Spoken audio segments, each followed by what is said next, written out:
రేపు స్పెషల్ ఏంటో తెలుసా? రేపు మనకి ఇష్టమైన కార్తీక పౌర్ణమి.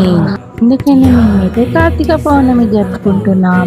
సో కాబట్టి దీనికి అయితే ఒక స్టోరీ ఉందంట. స్టోరీ ఏంటన్నది నేను ఇంకొకరి దగ్గర తెలుసుకొని అది నేను మీతోటి షేర్ చేసుకోవడానికి తప్పకుండా ట్రై చేస్తాను. ఎందుకంటే నాకు తెలిసినట్టు ఉంటుంది అండ్ ఇంకా మీకు చెప్పినట్టు ఉంటుంది. కాబట్టి నేనైతే తప్పకుండా తెలుసుకొని మీకైతే చెప్తాను. మీరైతే కార్తీక పౌర్ణమి చెప్పుకుంటారా లేదా అనేది కామెంట్ అయితే చేయండి. సో వీడియోస్ అయితే ఈ మధ్య రావట్లేదు కదా, ఎందుకంటే మాకు ఎగ్జామ్స్ మొన్ననే అయిపోయాయి. మీకు గుర్తుంటే నేను ఆల్రెడీ ఎగ్జామ్స్ ఉన్నాయని చెప్తాను.